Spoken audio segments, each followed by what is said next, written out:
penataran yang menghabiskan biaya miliaran itu, melahirkan pejabat-pejabat korup. Hukum Boyle, atas neken paling bawah gepeng.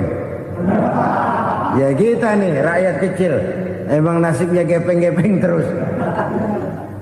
Saudara-saudara kaum muslimin rahimakumullah, dari 5 penyebab bencana ini kita ambil kesimpulan untuk sebuah renungan dan introspeksi kita bersama.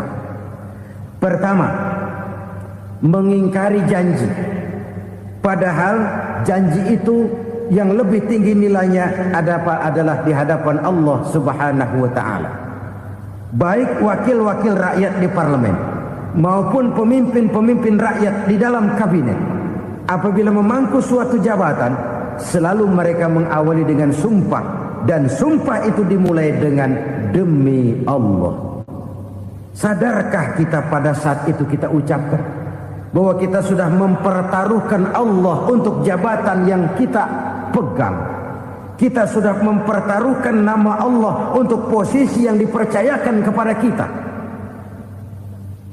Sadarkah kita bahwa menyia-nyiakan itu satu dosa yang sangat besar, yang tidak hanya kepada Allah tetapi juga kepada rakyat yang kita wakili, kepada rakyat yang kita pimpin. Saudara-saudara kaum muslimin rahimakumullah, kita menyaksikan peristiwa-peristiwa yang memilukan dan memalukan. PHK terjadi di mana-mana, pengangguran meningkat, harga-harga membumbung tinggi, daya beli rakyat semakin lemah. Sementara di bidang politik, kejadian-kejadian memberikan indikasi bahwa persatuan dan kesatuan kita sebagai bangsa dewasa ini tengah berada dalam ujian yang berat.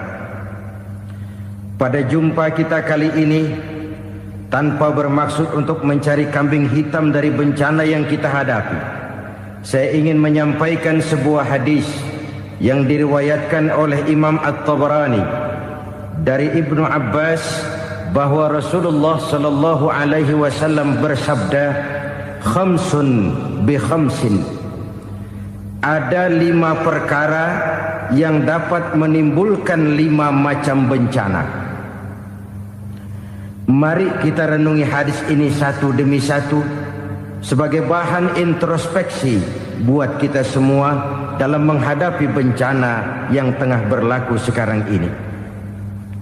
Yang pertama, manaqasa qaumul ahda illa sullita alaihim aduwwuhum. Apabila suatu kaum sudah mengingkari janjinya, maka mereka pun akan dikuasai oleh musuh-musuh mereka. Sederhana saja nampak kalimat dalam hadis ini. Apabila orang sudah mengingkari janji, mereka akan dikuasai oleh musuh-musuh mereka sendiri.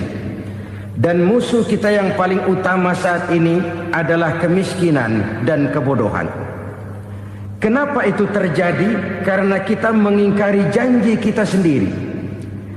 Di saat awal-awal berdirinya Orde Baru, kita pernah berjanji untuk melaksanakan Pancasila dan Undang-Undang Dasar 45 secara murni dan konsekuen. Kita berjanji bahwa kita akan menegakkan pemerintah yang bersih dan berwibawa. Itu semua pada permulaannya. Waktu demi waktu berjalan, kita lupa dengan janji yang kita ucapkan itu. Ketuhanan yang Maha Esa kita ucapkan, tapi kesetanan yang luar biasa yang kita lakukan. Kemanusiaan yang adil dan beradab yang kita dengungkan, tetapi kemanusiaan zalim dan biadab yang kita praktekkan. Sederhana saja saudara, hampir setiap pejabat pada posisi-posisi kunci, di awal-awal ia memangku jabatan itu, biasanya ia mengucapkan sumpah dengan lafaz demi Allah, bahwa dalam melaksanakan jabatan ini saya tidak akan menerima hadiah atau pemberian dalam bentuk apapun. Itu pada permulaannya. Lama-lama rupanya hadiah itu asik juga, mulai diterima. Lama-lama dirasa kurang, mulai menagih. Dan akhirnya terjadilah praktek yang disebut suap menyuap, semir menyemir, dan lain sebagainya. Kalau ini sudah menjadi kenyataan, bagaimana kita mau menegakkan pemerintah yang bersih dan berwibawa? Undang-Undang Dasar 45 menyatakan bahwa bumi, air, dan seluruh kekayaan negara dikelola oleh negara bagi sebesar-besar kemakmuran rakyat. Yang terjadi adalah bahwa kita merasa mewakili rakyat untuk menikmati harta dan kekayaan negara, sehingga rakyat banyak tidak bisa ikut menikmatinya. Menumpuklah harta itu sehingga terjadilah pepatah, gunung ditimbun, sumur digali. Yang kaya semakin kaya, yang miskin semakin terpuruk. Kita ingkar dengan janji yang kita ucapkan di awal-awal kita bergerak. Kita ingkar dengan janji pada saat kita mengatakannya dengan menyebut nama Allah, dengan mempertaruhkan nama Tuhan. Sehingga pada akhirnya jabatan pun mengalami tender. Sudah menjadi rahasia umum. Orang mau jadi lurah mesti mengeluarkan uang. Mau jadi camat mesti mengeluarkan uang. Mau jadi wali kota, bupati, bahkan gubernur, itu ada pasarannya. Secara logika, kalau orang memperoleh satu jabatan karena banyak mengeluarkan uang, tentu pada saat ia mengeluarkan uang, ia sudah punya pemikiran, modal pasti pulang, modal pasti kembali. Kalau orang memperoleh suatu jabatan karena banyak mengeluarkan uang, maka langkah pertama yang dia lakukan setelah memangku jabatan itu ialah bagaimana uang bisa kembali, bagaimana modal bisa pulang. Kalau modal sudah pulang, pikiran berikutnya bagaimana supaya dapat untung. Lalu kapan mau bekerja untuk kepentingan rakyat? Itu nomor 18. Kemudian kalau ada proyek-proyek besar, pertanyaannya ialah bukan apakah proyek ini bermanfaat bagi rakyat, apakah proyek ini layak untuk diteruskan, tetapi yang jadi pertanyaan paling utama ialah bagian saya berapa duit dari proyek ini. Kita bisa lihat proyek, mega proyek lahan 1 juta hektar di Kalimantan Tengah, triliunan rupiah, dan proyek itu gagal. SD Impres bulan ini diresmikan, bulan depan retak.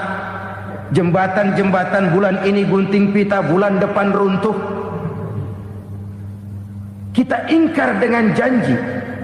Kita berkata kita bekerja untuk kepentingan rakyat, tapi kita tidak pernah mengenal rakyat itu. Apabila suatu kaum sudah mulai mengingkari janji, maka mereka akan dikuasai oleh musuh-musuh mereka. Akibatnya tersusunlah barisan-barisan sakit hati yang makin lama makin menjadi bola salju, menggelinding membesar, dan kemudian terjadilah hal-hal yang tidak kita inginkan lagi. Apabila suatu kaum sudah mengingkari janji, maka mereka akan dikuasai oleh musuh-musuh mereka. Ini penyebab bencana yang pertama. Kita tidak konsekuen. Tadinya kita dengan lantang teriak-teriak berantas korupsi, ganyang korupsi. Pada waktu kita belum mendapat kesempatan.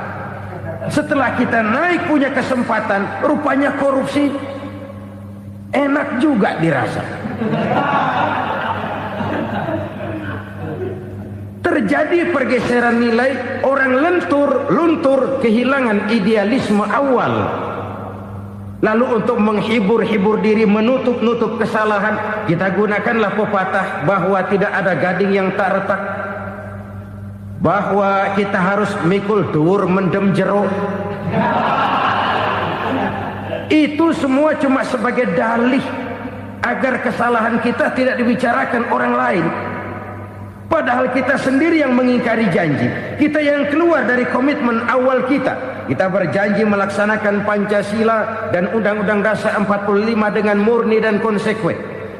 Kita berjanji untuk menegakkan pemerintah yang bersih dan berwibawa. Namun dalam kenyataannya itu tidak kita laksanakan dengan sebagaimana mestinya. Kita bergeser, kita mengalami proses degradasi, peluncuran nilai, dan akhirnya terbentuklah barisan-barisan sakit hati yang semakin lama semakin membesar itu. Kita harus introspeksi. Memang kalau zaman sedang susah, biasanya kambing hitam laris, tukang kompor gentayangan. Itu dari dulu selalu mencari kambing hitam. Karena itu kita tidak bicara orang, kita tidak bicara siapa yang salah, kita bicara sistem, dan sistem itu bisa mengena siapa saja. Kalau orang sudah mulai mengingkari janji, bergeser dari komitmen awal, itu sudah mulai ia mengalami proses peluncuran, proses degradasi. Ini penyebab yang pertama. Kita tidak lagi konsekuen bahwa bumi, air, sumber daya alam adalah milik negara, dikuasai oleh negara, digunakan bagi sebesar-besar kemakmuran rakyat. Ternyata rakyat yang makmur itu tidak merupakan gambaran yang menyeluruh dari rakyat kita. Undang-undang dasar kita menganut ekonomi kekeluargaan, tapi yang kita praktekkan adalah ekonomi keluarga. Kalau bukan keluarga nggak dapat proyek. Kalau bukan keluarga nggak dapat macam-macam. Kekeluargaan kita rubah menjadi keluarga. Timbullah penyakit nepotisme. Kita bergeser, kita ingkari janji, dan kita anggap kita atasnamakan rakyat. Rakyat cuma sekedar jadi adres, rakyat cuma sekedar jadi alamat, tetapi kehidupan mereka tidak banyak berubah dan tidak banyak terangkat. Kaum muslimin rahimakumullah, ini penyakit yang pertama, penyebab bencana yang pertama. Yang kedua kata Nabi, wa ma hakamu bighairi ma anzalallah. Apabila hukum yang diterapkan sudah tidak lagi bersumber dari hukum Allah, illa fasha fihimul faqru, maka akan bertebaranlah kemiskinan di mana-mana. Ini artinya apa? Apabila hukum tinggal sebuah stempel, apabila hukum sudah diatur menurut kepentingan, apabila hukum sudah tidak lagi ditegakkan secara adil, maka kemiskinan merambah di mana-mana.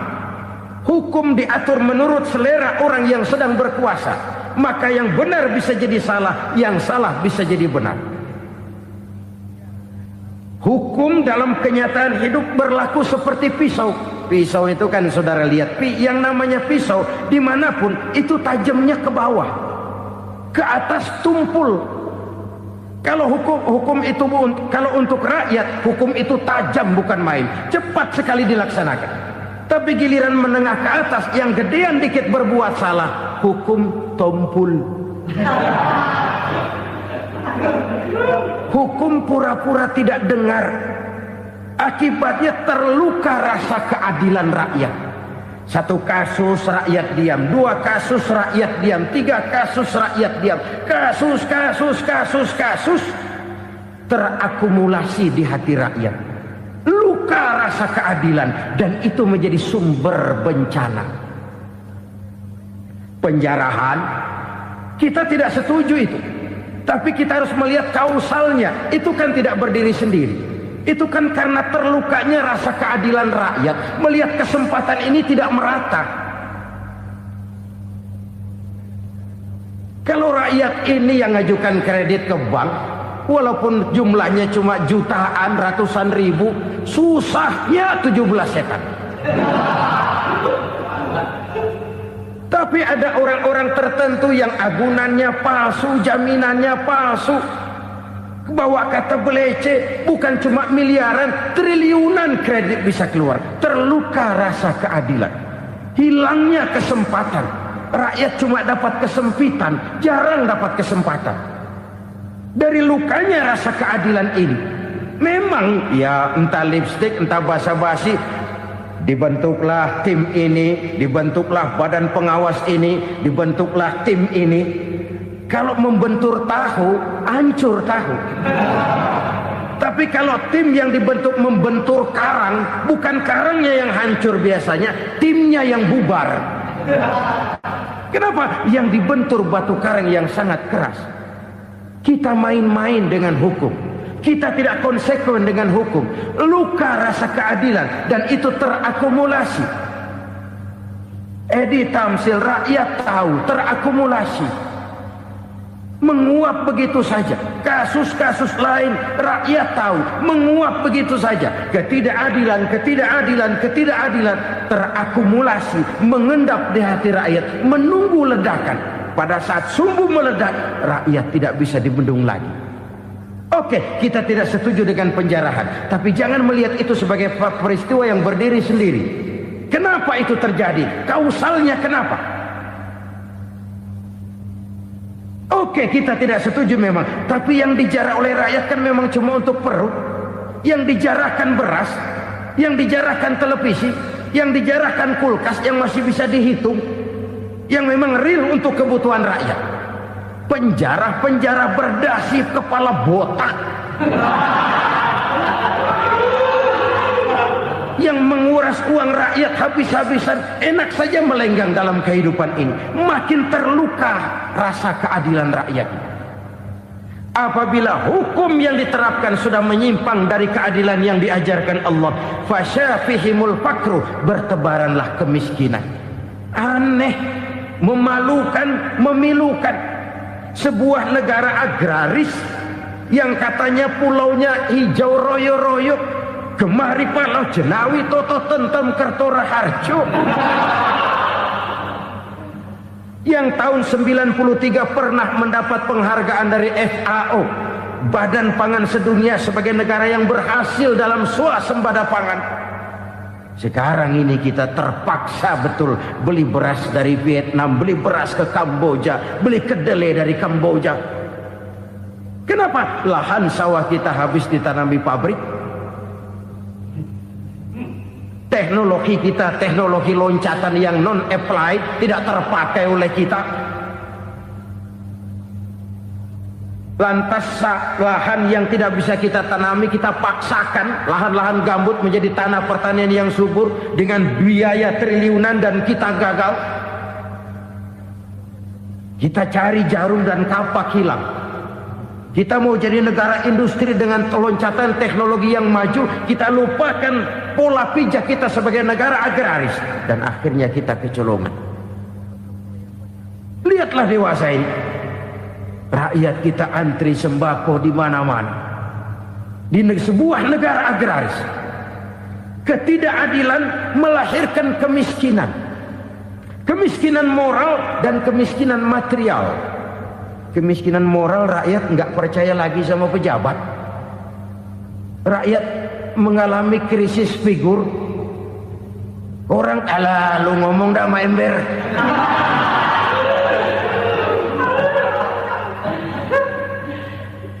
Penataran yang menghabiskan biaya miliaran itu melahirkan pejabat-pejabat korup. Pengawasan yang menghabiskan biaya miliaran itu ternyata impoten, mandul. Kemiskinan moral. Jujur saya berkata, saudara-saudara, setelah pintu reformasi dibuka, itu yang masuk memang macam-macam. Ada yang memang punya tujuan murni, konsekuen dan punya konsep. Ada yang nunggu di tikungan, begitu mobil lewat nyamber pintu, berangkat ikut reformasi. Ada yang memanfaatkan momentum, mumpung, untuk nyampein unek-unek, ngerti nggak, pokoknya ngomong. Sehingga keadaan semakin rancu, kebingungan semakin menjadi-jadi, masalah yang paling urgen tidak terselesaikan. Sekarang ini orang berpikir mendingan jadi pala ular daripada jadi buntut macan. Buntut macan memang hebat macan, tapi kalau buntutnya cuma ugel-ugel di belakang buat apa? Mendingan jadi pala ular, kecil juga nyaplok. Artinya, ya biar kecil juga kalau punya partai kan gagah. Lalu rame-rame bikin partai kayak bikin arisan. Orang makin mengalami dislokasi. Semua mau jadi pahlawan, semua mau nomor satu, semua ngomong. Iya kalau bidangnya, kalau bukan makin rancu. Marilah lewat kesempatan ini saya mengajak kita untuk tahu diri.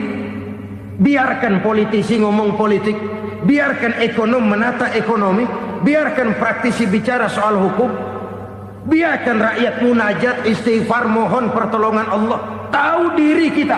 Kalau memang ayam, kukuruyuk aja dah. Kalau memang kucing, ayo ngeong. Kalau kambing, silahkan ngembe. Udah tahu ayam, ngeong bunyinya. Suaranya palas, orang nggak ngerti, bingung, makin menjadi-jadi. Ibarat kesebelasan sepak bola bangsa kita sekarang ini, rame-rame mau bikin gol, kiper ikut nyerang sekarang. Memilukan dan bahkan memalukan. Wa ma hakamu bighairi ma anzalallah illa fasyafihimul fakru. Kalau hukum yang diterapkan sudah menyimpang dari keadilan yang diajarkan Allah, bertebaranlah kemiskinan di mana-mana. Coba sekarang ini yang punya duit bingung, apalagi yang kagak punya duit.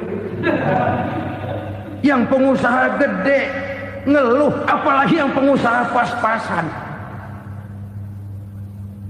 Yang kagak punya beras, yang punya beras saja masih bingung, apalagi yang nggak punya beras. Ini sudah demikian merata. Dulu kita kagum mendengar konglomerat kelas buadah, kelas-kelas yang seakan-akan cuma ada dalam khayalan mereka, punya kekayaan miliaran dolar, triliunan. Sudahlah, seolah-olah nggak terjangkau sama kita. Weh, ternyata yang gede-gede itu juga gede utangnya. Dan rontok satu demi satu. Ternyata rakyat selama ini cuma dialamatkan, cuma dijadikan address. Rakyat yang tidak banyak ngerti persoalan ini harus menanggung hidup ini begini berat, harus menanggung beban hidup ini begini tinggi. Daya beli semakin lemah, semakin terpuruk dan terpuruk, sedang keadaan belum juga banyak berubah. Yang hutang sama luar negeri itu kan bukan rakyat kecil, Ciano. Yang banyak nyimpen dolar juga kan Ciano. Rakyat kecil bocah kampung mah jangankan nyimpen dolar, ngelihat juga tumben. Kemana kita mesti bercermin? Sekali lagi saya mengatakan maaf, kita tidak bermaksud mencari kambing hitam. Karena itu kita tidak bicara orang, kita bicara sistem, kita bicara keadaan. Beginilah yang dikatakan Nabi, penyebab timbulnya bencana, hukum yang ditegakkan tidak lagi berorientasi kepada keadilan, tapi berorientasi kepada kepentingan. Akhirnya bentuk hukum seperti pisau, tajam ke bawah, tumpul ke atas. Hukum cuma buat rakyat kecil, tetapi kelompok menengah ke atas kadang-kadang kebal dari perlakuan hukum. Maka bertebaranlah kemiskinan. Iya, kemiskinan moral berupa lukanya rasa keadilan. Kalau rasa keadilan terluka, orang kan nunggu kesempatan, saudara. Iya, dia nggak bisa ngomong. Iya, dia nggak sanggup action. Iya, dia nggak bisa tunjuk rasa, tapi hatinya kan kapan ada kesempatan, kapan ada waktu, tunggu. Hatinya mesti begitu. Sehingga begitu ada kesempatan, terjadilah hal-hal yang tidak terhindarkan. Dan itu ekses, bukan reformasi. Jangan seperti sebuah dialog saya dengan seorang abang beca. Saya bertanya, bang, ya, abang tahu nggak reformasi? Tahu. Ustaz, apa? Pembakaran. Terus penjarahan. Lalu perkosaan. Itu reformasi. Itu yang saya lihat. Nah, itu yang dia lihat. Saya tentu tidak menyalahkan abang beca kita, karena memang itu yang dia lihat dan sejauh itu wawasannya. Tapi ini indikasi bahwa banyak rakyat kita yang belum bisa menggunakan kebebasan secara bertanggung jawab. Padahal kebebasan tanpa tanggung jawab tirani. Sebuah contoh gampang-gampangan. Saya beli radio, saya setel di kamar saya, lalu saya bilang, ini radio gue. Yang beli gue, pakai duit gue setel di kamar gue, sekeras-kerasnya, gak ada urusan sama orang lain. Itu kata saya. Tetapi tetangga saya sebelah rumah kan boleh juga ngomong begitu. Kata tetangga saya, ini mata gue, yang ngantuk gue tidur di kamar gue. Kenapa suara radio lu nyampe kemari? Artinya apa ini? Kebebasan saya nyetel radio dibatasi oleh kebebasan tetangga saya yang mau tidur. Tidak ada kebebasan mutlak. Kebebasan mutlak tanpa tanggung jawab kembali akan melahirkan tirani, kembali akan melahirkan pemaksaan kehendak. Dan itu lagi-lagi bukan demokrasi. Saudara-saudara kaum muslimin rahimakumullah.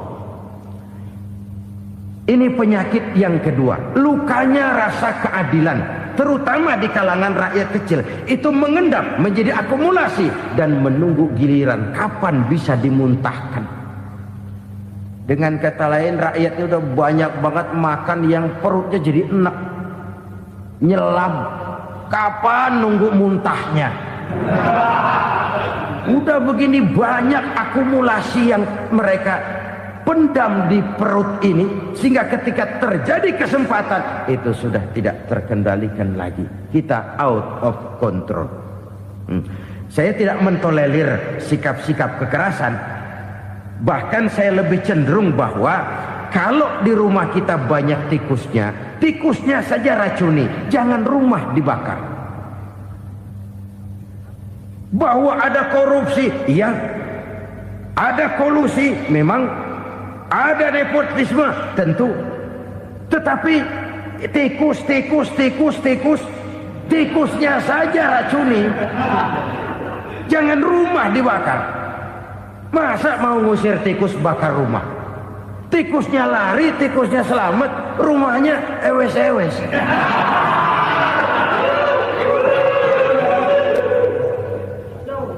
Tikus selamat, rumah nggak punya.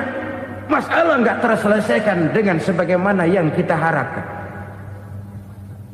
Kita sepakat ini negara hukum, dan di hadapan hukum semua manusia itu sama. Itu prinsip yang diajarkan Allah. Al-musawat bainan nas fi takalifil ahkam. Semua manusia sama dalam berhadapan dengan hukum Allah Subhanahu wa taala. Kalau hukum sudah pandang bulu, itu jelas yang enak yang banyak bulunya. Siapa yang banyak bulunya? Monyet. Kalau hukum pandang bulu, monyet keenakan. Saudara-saudara kaum muslimin rahimakumullah, introspeksi.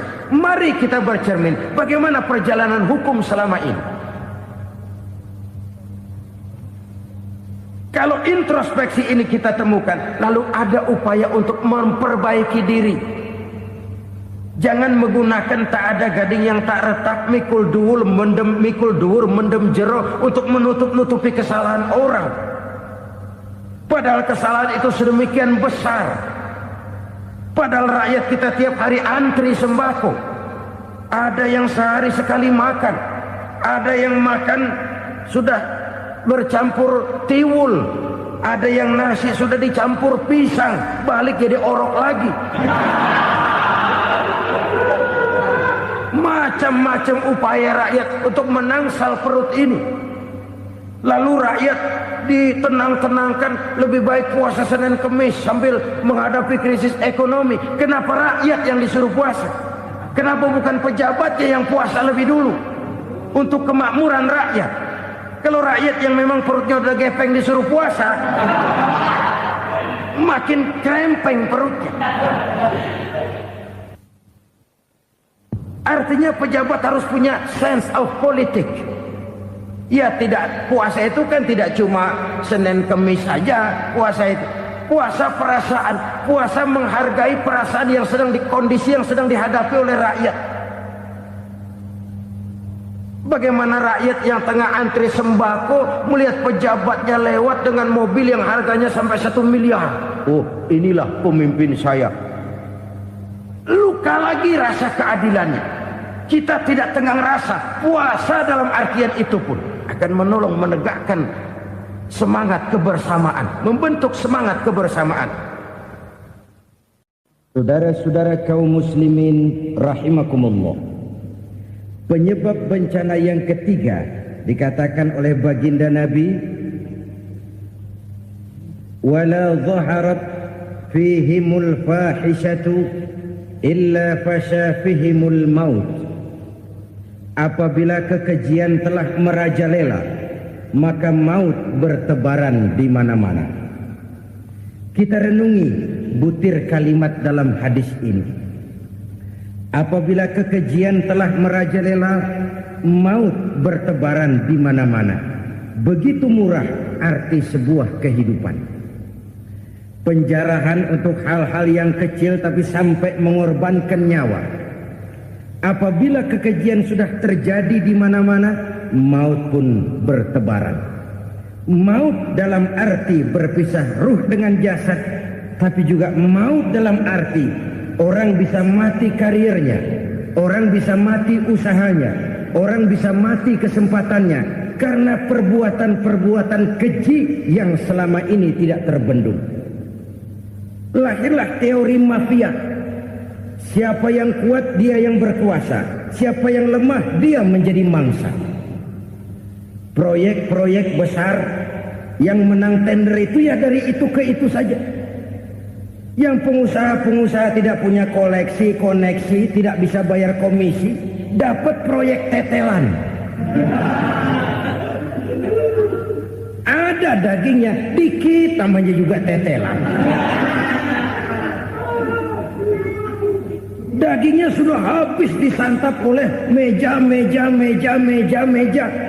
Sekian puluh meja dilalui, sekian puluh amplop dikeluarkan. Sehingga yang akhirnya ya tinggal tetelan itu tadi.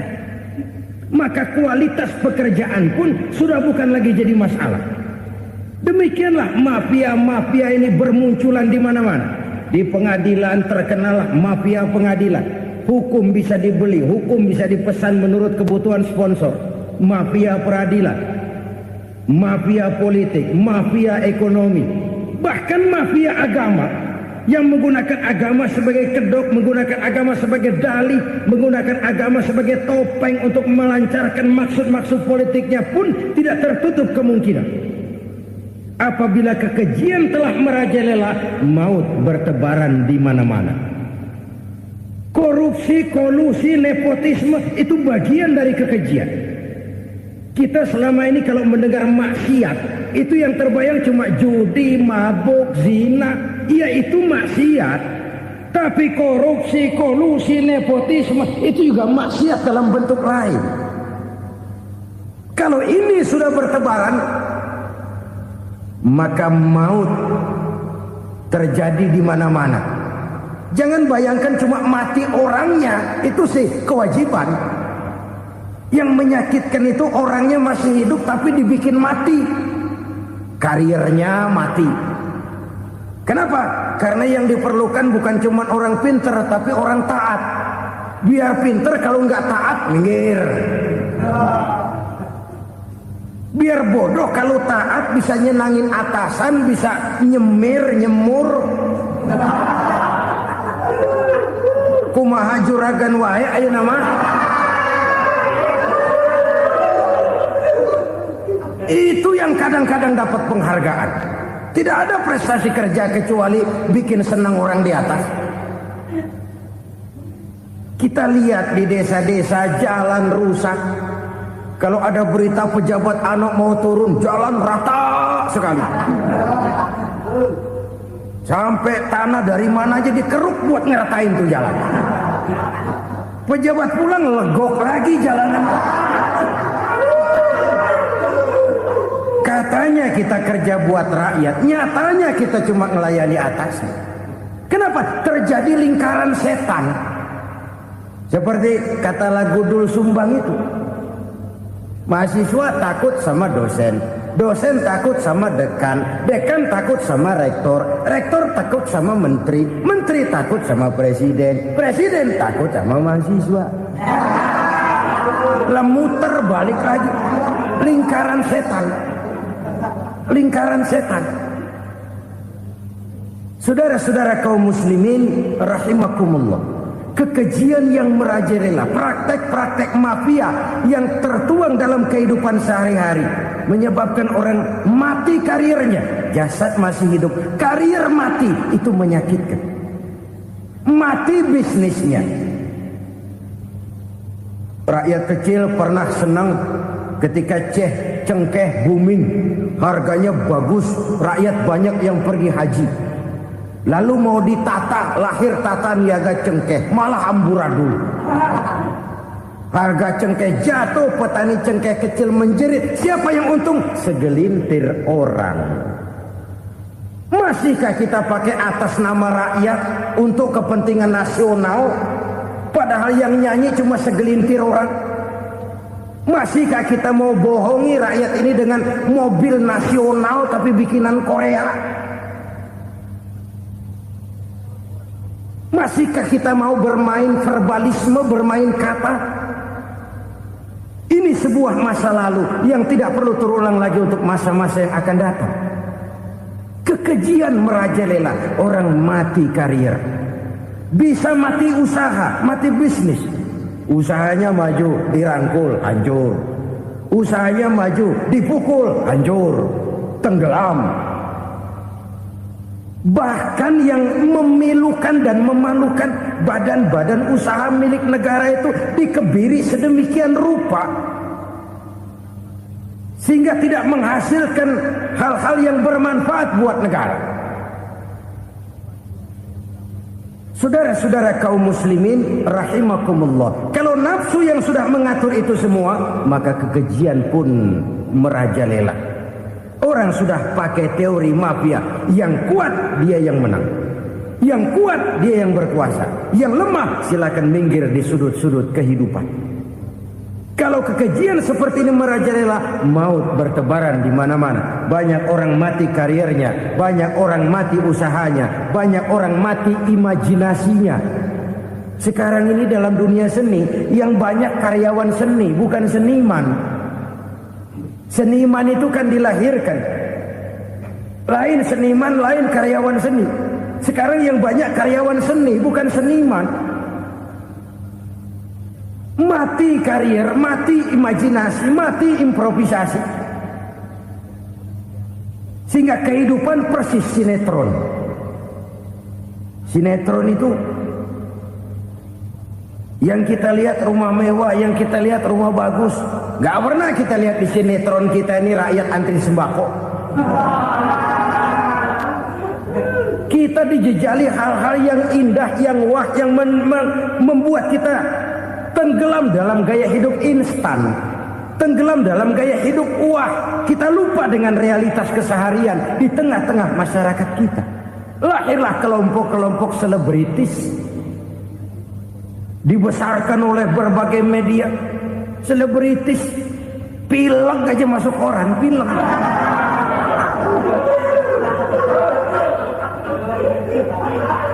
Rakyat yang pingsan antri beras nggak masuk koran. Rakyat yang semaput antri minyak nggak masuk koran. Selebritis panok masuk koran.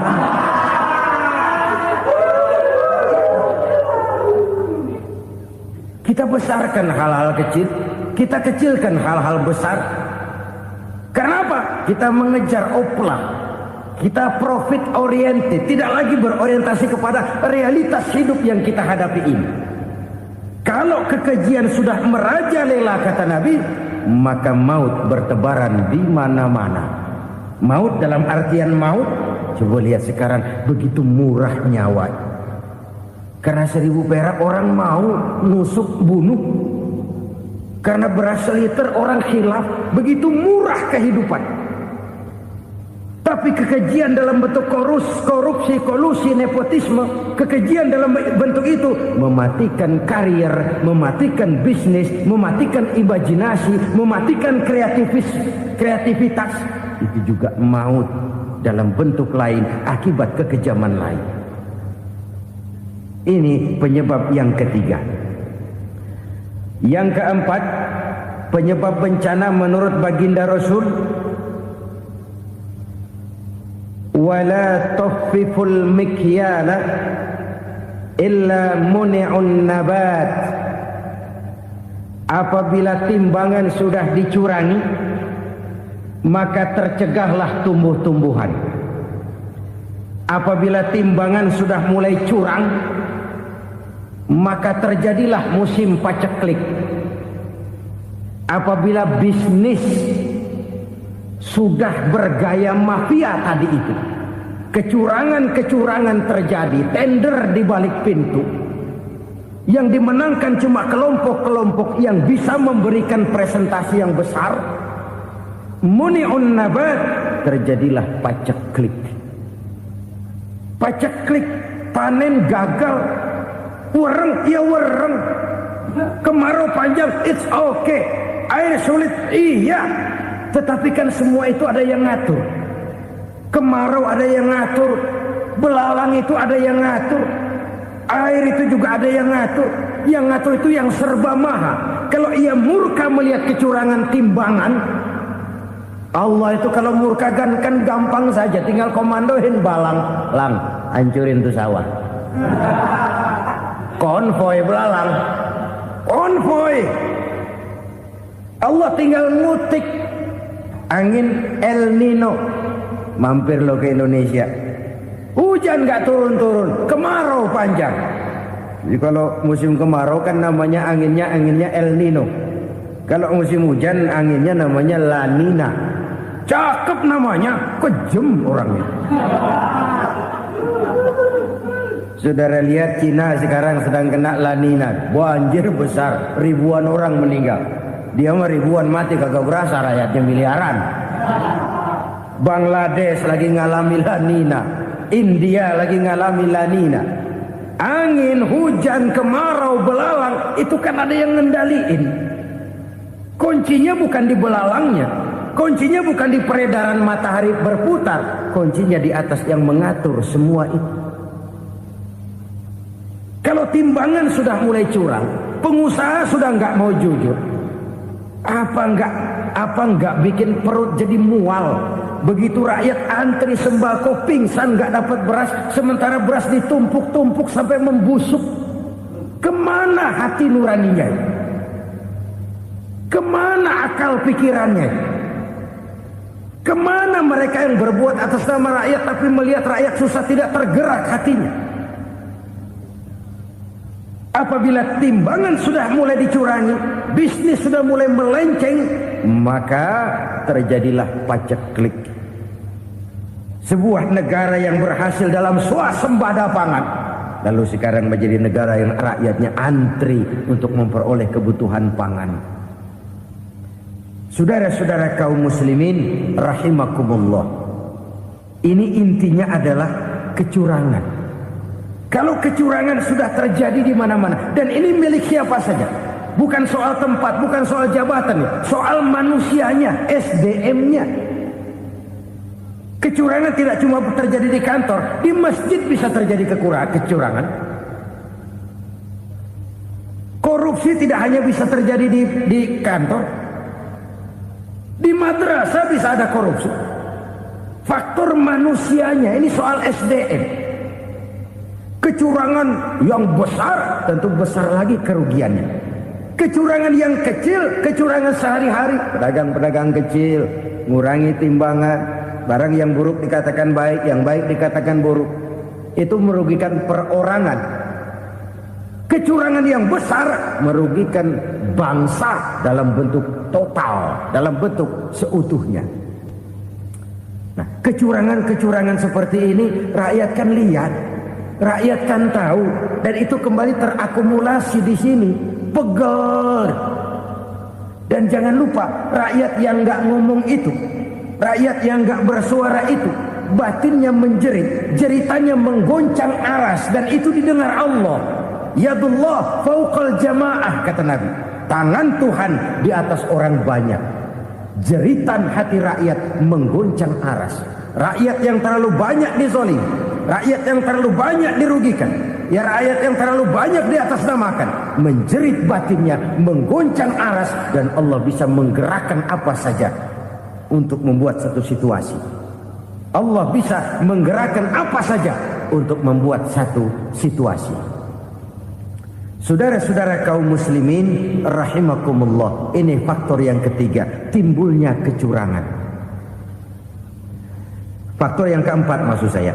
Yang kelima, penyebab timbulnya bencana menurut baginda Nabi, wala muni'uz zakat wala muni'uz zakat illa hubbisa anhumul qatr. Apabila zakat enggan dibayar, maka tercegahlah qatrun. Qatrun ini kalau bahasa kita sembako. Maka tercegahlah kebutuhan-kebutuhan yang kita perlukan. Ini, kita tidak meragukan bahwa yang kita tuju adalah masyarakat yang adil dalam kemakmuran dan makmur dalam keadilan. Nah, antara kemakmuran dan keadilan ini memang sering tidak bisa berjalan seiring. Pada saat kemakmuran kita kejar, ekonomi kita pacu, ada nilai-nilai keadilan yang tertinggal. Pada saat nilai keadilan kita tegakkan benar-benar, ada unsur-unsur kemakmuran yang terabaikan. Oke, kita bisa mengatakan kasus. Oke, kita bisa mengatakan itu sebagian kecil. Tapi kalau sebagian kecil, lama-lama kan jadi sebagian besar. Oke, kita mengejar kemakmuran. Pertanyaannya, kemakmuran untuk siapa?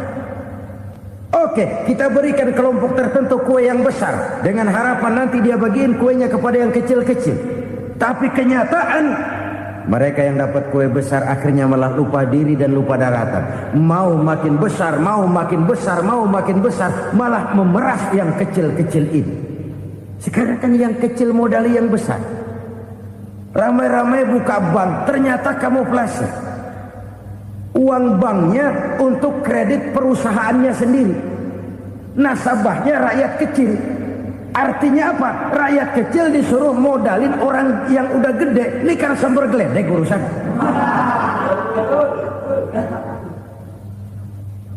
Ini kan permainan apa lagi? Rakyat kecil suruh modali yang gede. Nasabahnya rakyat kecil, kumpulkan uangnya di bank, kucurkan kredit kepada perusahaannya sendiri. Bukankah itu rakyat kecil suruh modali yang gede? Sudah begitu kejamkah kita untuk meraih keuntungan dengan mengorbankan orang kecil ini? Sudah tidak bicara lagi kah nurani kita melihat penderitaan orang yang semakin susah ini? Kalau zakat enggan dibayar, padahal zakat 2,5% saja, 2,5% saja. Kalau itu pun enggan, kalau zakat saja enggan, bagaimana pula yang namanya sedekah, bagaimana pula yang namanya infak, bagaimana pula yang namanya santunan, bantuan. Kadang-kadang lipstick nyumbang si nyumbang, cuman nyolongnya lebih gede. Ini namanya sumbangan lipstick. Buat lipstick itu kan buat ngumpetin bibir pucat. Itu fungsi utama lipstick. Buat ngumpetin korupsinya, nyumbang kegiatan-kegiatan sosial. Tapi yang dia korup lebih gede dari yang dia sumbangin. Lipstick kamuflase. Nepu kata anak sekarang.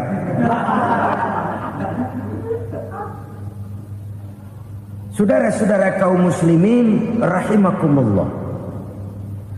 Demikian berat kewajiban zakat ini sampai di zaman Sayyidina Abu Bakar pernah keluar komando perangi orang yang enggan membayar zakat. Perangi.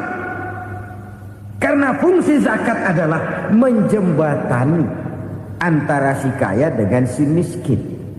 Bahwa ada kemiskinan itu Qur'ani.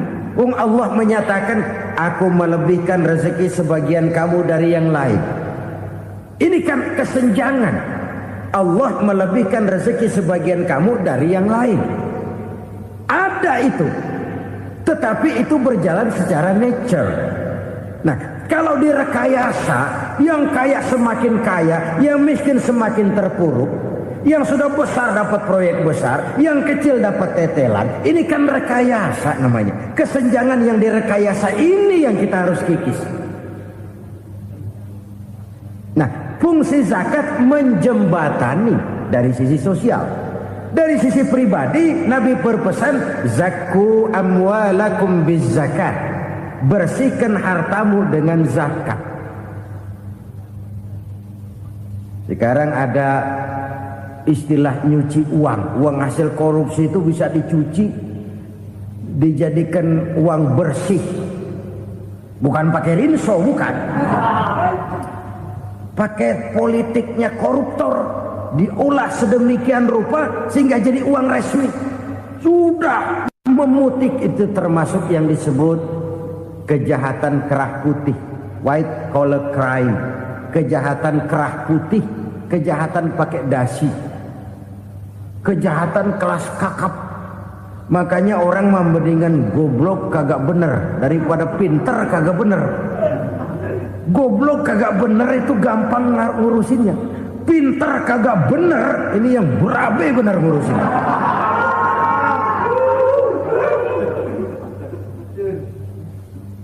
Kita bukan cuma perlu orang pinter kok di zaman sekarang. Kita perlu orang-orang benar, yang punya komitmen, yang sesuai kata dan perbuatan, yang bisa merasakan apa yang dirasakan oleh rakyat, yang punya sense of politik yang tinggi, yang peka, yang penuh keterbukaan, yang punya wawasan dan pandangan jauh ke depan. Dari sisi pribadi, zakat itu membersihkan harta kita. Ya, dia tercampur dengan yang subuhat, dia bahkan mungkin tercampur dengan sedikit-sedikit yang haram. Itu zakku amwalakum biz zakat. Bersihkan hartamu dengan zakat itu. Pada sisi sosial ia menjembatani, pada sisi pribadi ia membersihkan harta kita. Karena itu kalau kita berdoa minta rezeki, syarat rezeki itu halalan thayyiban wasi'an. Nggak pernah kurang dari 3 itu. Halal, bagus, banyak. Halal, bagus, tapi sedikit, susah ngaturnya. Halal, banyak, tapi kurang bagus. Buat apaan? Bagus, banyak, tapi haram. Enggak ada artinya. Sebab kata Imamul Ghazali, kalau kau terlalu suka memakan makanan yang haram, dikunyah masuk ke dalam perut besar, digiling oleh perut besar, menghasilkan energi, menggerakkan sel-sel pembuluh saraf, kau juga akan cenderung berpikir yang haram. Kalau sudah cenderung berpikir yang haram, perbuatan pun akan mengarah kepada perbuatan-perbuatan yang haram. Dulu waktu kelompok Jimbaran 200 konglomerat Indonesia kumpul, dihimbau supaya sekian persen kasih pengusaha-pengusaha lemah. Itu kan cuma sekedar belas kasihan, tidak banyak menolong keadaan. Dan bukan itu yang diperlukan pengusaha-pengusaha kecil. Yang diperlukan adalah berikan kami kesempatan seperti mereka dapat kesempatan. Berikan kami peluang seperti mereka juga dikasih peluang. Kalau cuma dikasih 100 juta, 200 juta hari ini, usaha kami nggak ada prospeknya, peluang kagak ada, kan sama juga bohong. Diceburin ke kali, disuruh berenang, tangan diikat, mendingan mampusin ketahuan. Ayo berenang, berlomba, tangan diikat, kaki diikat. Sama saja nyuruh mati. Jadi jangan kasih ikannya, kasih kailnya. Yang diperlukan pengusaha kecil menengah ke bawah itu bukan cuma sekedar belas kasih dari konglomerat-konglomerat besar. Berikan kami peluang seperti mereka juga dapat peluang. Berikan kami kesempatan seperti mereka dapat kesempatan. Berikan kami kredit dengan kemudahan seperti mereka juga kalau minta kredit begitu mudahnya. Menciptakan peluang dan kesempatan, pemerataan. Bukan menciptakan manusia Indonesia dengan standar ekonomi yang sama, semua rumahnya harus sama, semua punya mobil. Itu sih kebersamaan bebek. Bebek, coba lihat bebek, satu ngalor semua, satu ngidul semua. Kebersamaan bukan itu. Kebersamaan adalah menciptakan peluang. Kalau yang kaya bisa semakin kaya, kenapa yang miskin tidak bisa ikut naik jadi sedikit kaya? Kalau pengusaha yang sudah kuat bisa bertambah menjadi kuat dengan proyek mega proyek, kenapa yang menengah tidak bisa ikut menjadi kuat? Dan kenapa kekejian itu merajalela? Kita dengar lewat berita-berita PLN tekor, PLN hutang. Kenapa? Dia beli listrik dari swasta yang belinya lebih mahal daripada penjualannya. Artinya dia beli itu listrik dari perusahaan listrik swasta, dia jual kepada rakyat lagi. Harga jualnya lebih murah daripada dia beli kepada swasta. Kenapa? Ada tekanan lagi tuh. Biasa siklus lagi. Hukum Boyle. Atas neken, paling bawah gepeng. Ya kita nih rakyat kecil, emang nasibnya gepeng terus. Saudara-saudara kaum muslimin rahimakumullah, dari 5 penyebab bencana ini kita ambil kesimpulan untuk sebuah renungan dan introspeksi kita bersama. Pertama, mengingkari janji, padahal janji itu yang lebih tinggi nilainya adalah di hadapan Allah Subhanahu wa ta'ala. Baik wakil-wakil rakyat di parlemen maupun pemimpin-pemimpin rakyat di dalam kabinet, apabila memangku suatu jabatan, selalu mereka mengawali dengan sumpah, dan sumpah itu dimulai dengan demi Allah. Sadarkah kita pada saat itu kita ucapkan bahwa kita sudah mempertaruhkan Allah untuk jabatan yang kita pegang? Kita sudah mempertaruhkan nama Allah untuk posisi yang dipercayakan kepada kita. Sadarkah kita bahwa menyia-nyiakan itu satu dosa yang sangat besar, yang tidak hanya kepada Allah tetapi juga kepada rakyat yang kita wakili, kepada rakyat yang kita pimpin. Saudara-saudara kaum muslimin rahimakumullah, kita menyaksikan peristiwa-peristiwa yang memilukan dan memalukan. PHK terjadi di mana-mana, pengangguran meningkat, harga-harga membumbung tinggi, daya beli rakyat semakin lemah. Sementara di bidang politik, kejadian-kejadian memberikan indikasi bahwa persatuan dan kesatuan kita sebagai bangsa dewasa ini tengah berada dalam ujian yang berat. Pada jumpa kita kali ini, tanpa bermaksud untuk mencari kambing hitam dari bencana yang kita hadapi, saya ingin menyampaikan sebuah hadis yang diriwayatkan oleh Imam At-Tabarani dari Ibnu Abbas, bahwa Rasulullah sallallahu alaihi wasallam bersabda, khamsun bi khamsin, ada 5 perkara yang dapat menimbulkan 5 macam bencana. Mari kita renungi hadis ini satu demi satu sebagai bahan introspeksi buat kita semua dalam menghadapi bencana yang tengah berlaku sekarang ini. Yang pertama, manaqasa qaumul ahda illa sullita alaihim aduwwuhum. Apabila suatu kaum sudah mengingkari janjinya, maka mereka pun akan dikuasai oleh musuh-musuh mereka. Sederhana saja nampak kalimat dalam hadis ini. Apabila orang sudah mengingkari janji, mereka akan dikuasai oleh musuh-musuh mereka sendiri. Dan musuh kita yang paling utama saat ini adalah kemiskinan dan kebodohan.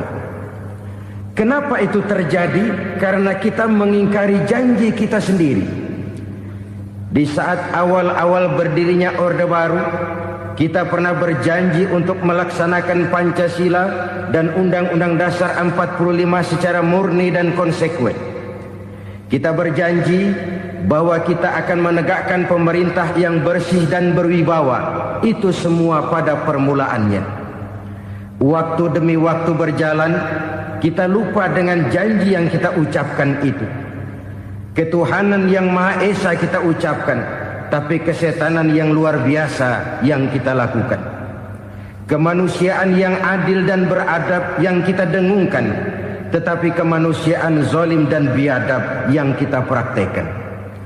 Sederhana saja saudara, hampir setiap pejabat pada posisi-posisi kunci, di awal-awal ia memangku jabatan itu, biasanya ia mengucapkan sumpah dengan lafaz demi Allah, bahwa dalam melaksanakan jabatan ini saya tidak akan menerima hadiah atau pemberian dalam bentuk apapun.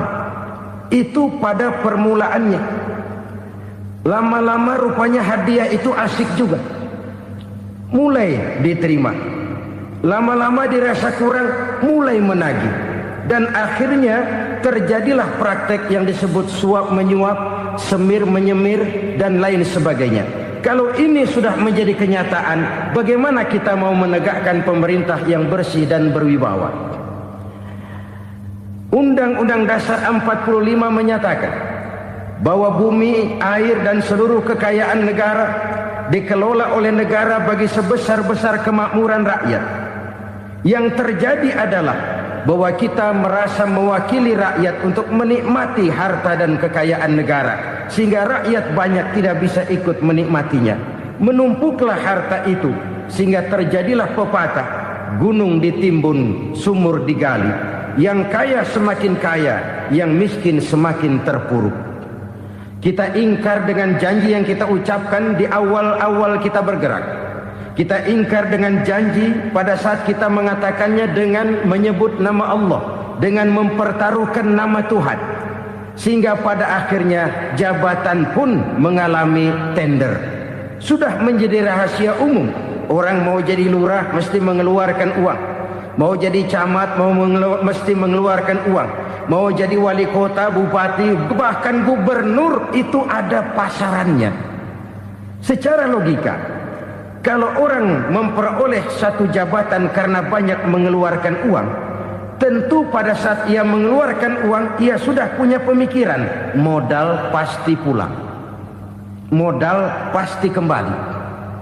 Kalau orang memperoleh suatu jabatan karena banyak mengeluarkan uang, maka langkah pertama yang dia lakukan setelah memangku jabatan itu ialah bagaimana uang bisa kembali, bagaimana modal bisa pulang.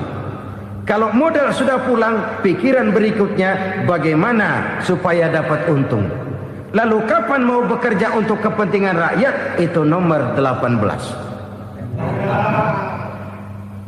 Kemudian kalau ada proyek-proyek besar, pertanyaannya ialah bukan apakah proyek ini bermanfaat bagi rakyat, apakah proyek ini layak untuk diteruskan, tetapi yang jadi pertanyaan paling utama ialah bagian saya berapa duit dari proyek ini. Kita bisa lihat proyek, mega proyek lahan 1 juta hektar di Kalimantan Tengah, triliunan rupiah, dan proyek itu gagal. SD Impres bulan ini diresmikan, bulan depan retak. Jembatan-jembatan bulan ini gunting pita, bulan depan runtuh. Kita ingkar dengan janji. Kita berkata kita bekerja untuk kepentingan rakyat, tapi kita tidak pernah mengenal rakyat itu. Apabila suatu kaum sudah mulai mengingkari janji, maka mereka akan dikuasai oleh musuh-musuh mereka. Akibatnya tersusunlah barisan-barisan sakit hati yang makin lama makin menjadi bola salju, menggelinding membesar, dan kemudian terjadilah hal-hal yang tidak kita inginkan lagi. Apabila suatu kaum sudah mengingkari janji, maka mereka akan dikuasai oleh musuh-musuh mereka. Ini penyebab bencana yang pertama. Kita tidak konsekuen. Tadinya kita dengan lantang teriak-teriak berantas korupsi, ganyang korupsi. Pada waktu kita belum mendapat kesempatan. Setelah kita naik punya kesempatan, rupanya korupsi enak juga dirasa. Terjadi pergeseran nilai, orang luntur, kehilangan idealisme awal. Lalu untuk menghibur-hibur diri, menutup-nutup kesalahan, kita gunakanlah pepatah bahwa tidak ada gading yang tak retak, bahwa kita harus mikul dur mendem jero. Itu semua cuma sebagai dalih agar kesalahan kita tidak dibicarakan orang lain. Padahal kita sendiri yang mengingkari janji. Kita yang keluar dari komitmen awal kita. Kita berjanji melaksanakan Pancasila dan Undang-Undang Dasar 45 dengan murni dan konsekuen. Kita berjanji untuk menegakkan pemerintah yang bersih dan berwibawa. Namun dalam kenyataannya itu tidak kita laksanakan dengan sebagaimana mestinya. Kita bergeser, kita mengalami proses degradasi, peluncuran nilai, dan akhirnya terbentuklah barisan-barisan sakit hati yang semakin lama semakin membesar itu. Kita harus introspeksi. Memang kalau zaman sedang susah, biasanya kambing hitam laris, tukang kompor gentayangan. Itu dari dulu selalu mencari kambing hitam. Karena itu kita tidak bicara orang, kita tidak bicara siapa yang salah, kita bicara sistem. Dan sistem itu bisa mengena siapa saja. Kalau orang sudah mulai mengingkari janji, bergeser dari komitmen awal, itu sudah mulai ia mengalami proses peluncuran, proses degradasi. Ini penyebab yang pertama. Kita tidak lagi konsekuen bahwa bumi, air, sumber daya alam adalah milik negara, dikuasai oleh negara, digunakan bagi sebesar-besar kemakmuran rakyat. Ternyata rakyat yang makmur itu tidak merupakan gambaran yang menyeluruh dari rakyat kita. Undang-undang dasar kita menganut ekonomi kekeluargaan, tapi yang kita praktekkan adalah ekonomi keluarga. Kalau bukan